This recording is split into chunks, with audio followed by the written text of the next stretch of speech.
The rescue. इस कहानी की शुरुआत में बर्नी नाम के एक लड़के को दिखाया जाता है जो अपने दोस्त के साथ डेट पर जाता है। वहां पर इन्हें दो लड़कियां मिलती हैं जिसमें से एक का नाम मिरियम होता है। बर्नी को मिरियम बहुत पसंद आती है। दोनों आपस में बहुत बातें करते हैं और बातों के दौरान बर्नी मिरियम से कहता है क्यों ना हम समंदर की सैर पर चलें। दरअसल वो एक कोस्ट गार्ड है, इसीलिए वहीं बार में बैठे एक आदमी से वो उसकी बोट मांगता है और शाम को अपने साथ मिरियम को समंदर की लहरों के बीच में ले जाता है, जहां पर ये दोनों एक दूसरे के साथ बहुत अच्छा टाइम स्पेंड करते हैं और ये दोनों अब एक दूसरे को पसंद करते हैं। इसी तरह से कुछ साल बीत जाते हैं और अब बर्नी और मिरियम दोनों रिलेशनशिप में हैं। ये दोनों एक दूसरे से शादी करना चाहते हैं। बर्नी मिरियम से कहता है कि कोस्ट स्टेशन के रूल के हिसाब से मुझे अपने चीफ से इजाजत लेनी होगी, जो कि सिर्फ एक फॉर्मेलिटी होगी। 2 महीने बाद हम शादी कर लेंगे। मिरियम को ये सुनकर बहुत खुशी होती है। वहीं जिस शहर में बर्नी रहता है वहां से 12 किलोमीटर समंदर के अंदर एक बहुत बड़ी शिप है, जो कि दरअसल एक ऑयल टैंक है। इसमें बहुत सारे ऑयल को स्टोर करके रखा जाता है। उन्हें पता चलता है कि समंदर में बहुत बड़ा तूफान आने वाला है और जब वो तूफान आता है तो उनके शिप में क्रैक होना शुरू हो जाता है। इस शिप का जो चीफ इंजीनियर होता है वो अपने कैप्टन को इस बात की इंफॉर्मेशन देता है और बताता है कि हालांकि हमने क्रैक को रिपेयर कर दिया है, लेकिन तूफान की लहरों की तेजी की वजह से वो ज्यादा देर तक टिक नहीं सकता। हमें जहाज की स्पीड को कम करना होगा। जहाज की स्पीड कम करने के बाद भी वो कुछ नहीं कर पाते, क्योंकि अब क्रैक और भी बड़ा होना शुरू हो जाता है और अगले पल एक बहुत बड़ी लहर आती है जो इनके शिप को 2 हिस्सों में 2 टुकड़ों में बांट देती है, जिसमें शिप के कैप्टन के साथ कई लोग मारे जाते हैं। वहीं बर्नी को दिखाया जाता है जो अपने चीफ के पास शादी की इजाजत लेने के लिए जाता है, लेकिन उसका चीफ उसकी बात नहीं सुनता क्योंकि वो बहुत परेशान होता है। वो बर्नी को बताता है कि समंदर में जो बहुत बड़ा तूफान आया है उसमें एक बहुत बड़ा जहाज डूब चुका है, जिसे रेस्क्यू करने के लिए सभी टीम्स यहाँ से निकल चुकी हैं। उसका चीफ उस ऑयल जहाज के बारे में बात नहीं कर रहा होता जो 2 हिस्सों में बढ़ चुका है, जो टूट चुका है। दरअसल उसी की तरह एक बहुत बड़ा जहाज समंदर के बीचों बीच डूब चुका होता है और सभी टीम्स उसे बचाने के लिए गई होती हैं। चीफ बर्नी से कहता है कि समंदर में तूफान बहुत बड़ा है, तुम्हें फिशरमैन की मदद करने के लिए जाना होगा और बर्नी अपने 2 साथियों के साथ उस तरफ निकल पड़ता है। रास्ते में वो अपने साथियों को बताता है कि पहले भी मुझे एक रेस्क्यू मिशन दिया गया था, लेकिन मैं कभी उस जहाज तक पहुंच ही नहीं पाया जिसे रेस्क्यू करना था। उस जहाज में 8 लोगों की मृत्यु हो गई और उसके लिए बर्नी अपने आप को जिम्मेदार समझता है। वहीं समंदर में उस ऑयल शिप को दिखाया जाता है जो 2 हिस्सों में बढ़ चुका है, जिसका नाम पेंडलस्टोन है। उसका वो हिस्सा जिसमें इंजन होता है, जिसमें लोग अब भी बचे हुए हैं, उसे क्रू मेंबर्स किसी भी तरह से सुरक्षित बचाना चाहते हैं, लेकिन समंदर में बहुत ही बड़ा तूफान होता है। साथ ही इनका कैप्टन भी मारा जा चुका है, इसीलिए सब रे को कैप्टन बना देते हैं, जिसके बाद सब के सब मिलकर शिप के इस बचे हुए हिस्से को पानी में एक जगह रोक लेते हैं। रे सबसे कहता है कि हमें पंप के अंदर पानी को नहीं भरने देना होगा, अगर ऐसा हुआ तो शिप की इलेक्ट्रिसिटी चली जाएगी। यहाँ पर कुछ लोग ऐसे होते हैं जिनका ये मानना होता है कि शिप में जो लाइफ बोट्स हैं उनसे इन सबको यहाँ से निकल जाना चाहिए, लेकिन इसके कुछ लोग खिलाफ होते हैं क्योंकि समंदर में पानी लहरें पूरी तरह से उफान में होती हैं।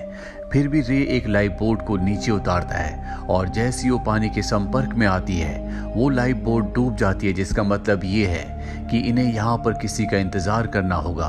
ये लगातार यहाँ से हॉर्न बजा रहे होते हैं। वहीं किनारे पर हमें एक आदमी को दिखाया जाता है जो इनकी हॉर्न की आवाज को सुन लेता है और समझ जाता है कि समंदर में कोई शिप है जिसे मदद की जरूरत है। ये आदमी सीधा बर्नी के पास जाता है जो यहाँ पर फिशरमैन की रक्षा करने के लिए, उनकी मदद करने के लिए आया है। वो आदमी बर्नी से कहता है कि समंदर से कोई शिप लगातार हॉर्न बजा रहा है। बर्नी समझ जाता है कि किसी को मदद की जरूरत है। वो ऑफिस में अपने सीनियर्स को इन्फॉर्म करता है, जिसके बाद समझ जाते हैं कि ऑयल शिप जिसका नाम पेडलस्टन है वो खतरे में है और अब इस मिशन को बर्नी को और उसके 3 साथियों को दिया जाता है कि ये तीनों के तीनों उन्हें बचाने के लिए जाएंगे। मिशन पर जाने से पहले कुछ फिशरमैन जो अभी समंदर से लौटे होते हैं वो उसे बताते हैं कि समंदर में जिस जगह तुम जा रहे हो वहां पर तूफान बहुत ही विकराल रूप ले चुका है और अगर तुम वहां गए तो कभी वापस नहीं आ पाओगे। इसीलिए अगर तुम अपनी जान बचाना चाहते हो तो समंदर के आसपास ही घूम घूमकर अपने सीनियर्स को बता देना कि तुम्हें कोई भी शिप नहीं दिखा, इससे तुम्हारी जान बच जाएगी। लेकिन बर्नी ऐसा नहीं करना चाहता, क्योंकि पिछली बार वो उस शिप को ढूंढ नहीं पाया था जिसे उसे बचाने के लिए जाना था, जिसका गिल्ट आज तक उसके दिल में होता है। इसीलिए बर्नी तय करता है कि वो किसी भी कीमत पर उन लोगों को बचाएगा और अपने 3 साथियों के साथ अपनी रेस्क्यू बोट से उस तरफ निकल पड़ता है जहां पर उसे अंदाजा है कि पेडल्स्टन शिप हो सकता है। दरअसल इन्हें उस शिप की लोकेशन के बारे में कुछ नहीं पता और अब ये धीरे धीरे आगे बढ़ना शुरू कर देते हैं। इनके सामने एक बहुत बड़ी लहर आती है और इनके पास जो रेस्क्यू बोट है, इस छोटी बोट से इस विशाल लहर को पार करना लगभग पूरी तरह से नामुमकिन है। सबके सब डर जाते हैं, सबको ऐसा लगता है कि वापस जाना चाहिए, लेकिन बर्नी किसी भी कीमत पर पेडल्स्टन ऑयल शिप तक पहुंचना चाहता है। इसीलिए वो एक जोर के जर्क के साथ उस लहर से टकरा जाता है और किसी तरह से उस लहर से बचकर आगे बढ़ता है। लेकिन तभी एक और बड़ी लहर आ जाती है और उस लहर में भी किसी तरह से बच जाते हैं। लेकिन इनका जो कंपास होता है, जिससे इन्हें दिशा का पता चलता है, जिससे इन्हें पता चलता है कि ये कहां पर हैं और इन्हें कहां जाना है, वो पानी में बह जाता है और अब ये लहरों के विपरीत चलते हुए आगे बढ़ना शुरू कर देते हैं। अभी सिर्फ अंदाजे से ही आगे बढ़ सकते हैं। वहीं पेडल्स्टन शिप को दिखाया जाता है जिसमें सभी क्रू मेंबर्स बहुत ज्यादा डरे हुए होते हैं। उन सबको उम्मीद है कोई इन्हें बचाने के लिए आएगा, लेकिन लहरों के टकराने की वजह से अब पंप तक पानी आ जाता है और पंप में पानी भरने की वजह से इलेक्ट्रिसिटी चली जाती है, जिसका मतलब ये है कि कोई भी इनके शिप को दूर से नहीं देख सकता, क्योंकि उसमें किसी भी तरह की कोई लाइट नहीं चल रही।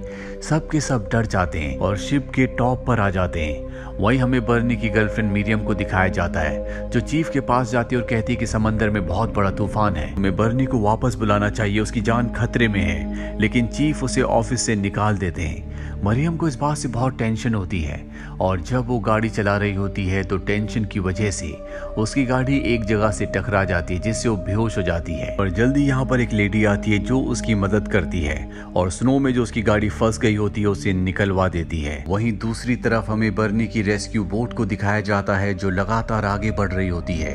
अब इन सब की जान खतरे में है।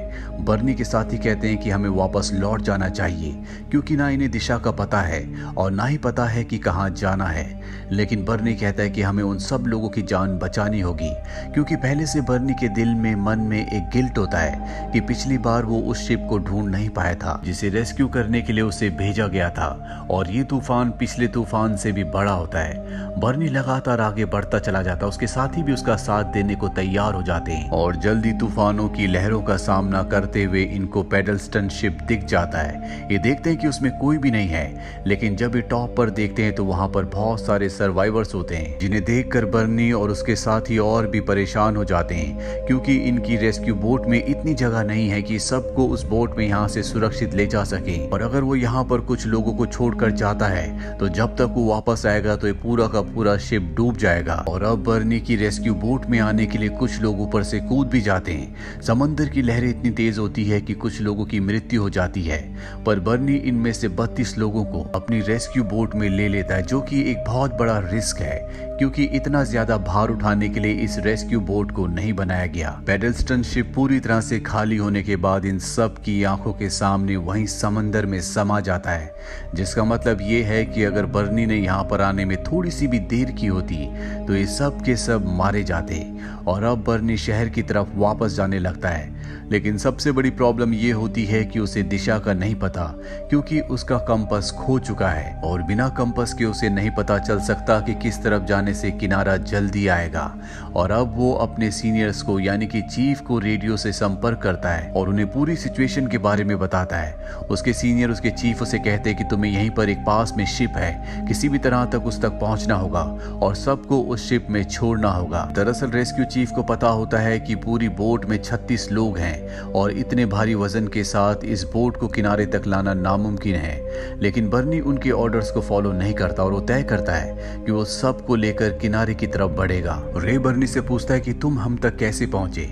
वो बताता है कि समंदर की लहरों के ऑपोजिट चलते चलते मैं यहाँ तक पहुँच गया और अब मुझे नहीं पता कि हमें कहाँ जाना है क्योंकि मेरे पास कंपास नहीं है। और बर्नी लगातार लहरों के साथ आगे बढ़ना शुरू कर देता है और सबको विश्वास दिलाता है कि मैं तुम सबको तुम्हारे घर वापस जरूर भेजूंगा, जिससे सबके अंदर आत्मविश्वास आ जाता है क्योंकि इतने बड़े तूफान में सब ने जीने की उम्मीद को खो दिया होता है। ये लगातार आगे बढ़ते रहते हैं और अब यहाँ पर मुसीबतें और भी बढ़ जाती है क्योंकि बारिश होना शुरू हो जाती है, जिससे इन सबको बहुत ठंड लगती है। पर जैसे जैसे वक्त बीतता है बर्नी के चेहरों पर चिंता की लकीरें आना शुरू हो जाती है क्योंकि उसे नहीं पता कि वो शहर की यानी किनारे की तरफ जा रहा है या समंदर की गहराई की तरफ। और जल्दी उसे अपने से बहुत दूर एक छोटी सी लाइट दिखाई देती है जिससे उसके अंदर उम्मीद आ जाती है और हमें शहर का किनारा दिखाया जाता है जहाँ पर सभी के परिवार वाले उन्हें रिसीव करने के लिए वहां पर आए हैं। सबके सब बहुत दुखी होते हैं, जिनमें मिरियम भी होती है जिससे बर्नी शादी करने वाला है। और बर्नी ने जिस रोशनी को देखा होता है वो मिरियम की गाड़ी की लाइट होती है जो उसने जला कर रखी होती है। बर्नी अब लगातार गाड़ी की लाइट की तरफ बढ़ना शुरू कर देता है। वो भी अपनी रेस्क्यू बोट की लाइट जला देता है, जिसे देखकर किनारे पर खड़े लोग बहुत खुश हो जाते हैं क्योंकि उन्हें पता चल चुका है कि बर्नी अब रेस्क्यू टीम के साथ लोगों को बचाकर वापस आ रहा है। और जल्दी बर्नी किनारे तक पहुंच जाता है। किनारे पर आने के बाद बर्नी और उसके तीनों साथियों को लोग बहुत प्रेज करते हैं क्योंकि इन चारों ने एक छोटी सी रेस्क्यू बोट से 32 लोगों की जान बचाई थी और ऐसा इतिहास में पहली बार हुआ था। आज तक इतनी छोटी बोट से कभी भी किसी ने इतने लोगों की जान एक साथ नहीं बचाई। ये एक सच्ची ऐतिहासिक घटना है जो 18 फरवरी सन 1952 में घटी थी और जिन 4 लोगों ने 32 लोगों की जान बचाई थी उसमें बर्नी, रिचर्ड, एंडी और एरविन थे। इन चारों को ब्रेवरी अवार्ड से सम्मानित किया गया, जिसके बाद इतिहास कभी इन्हें भूल नहीं पाया। बर्नी और मरियम जल्दी यानी कि 2 महीने बाद जब उन्होंने तय किया था शादी कर लेते हैं और इसी के साथ ये फिल्म, ये कहानी यहीं पर खत्म हो जाती है। ये एक सच्ची घटना पर आधारित फिल्म थी जो सन 2016 में बनी थी। IMDb पर इसकी रेटिंग है 6.7। उम्मीद करते हैं कि ये कहानी आपको पसंद आई होगी।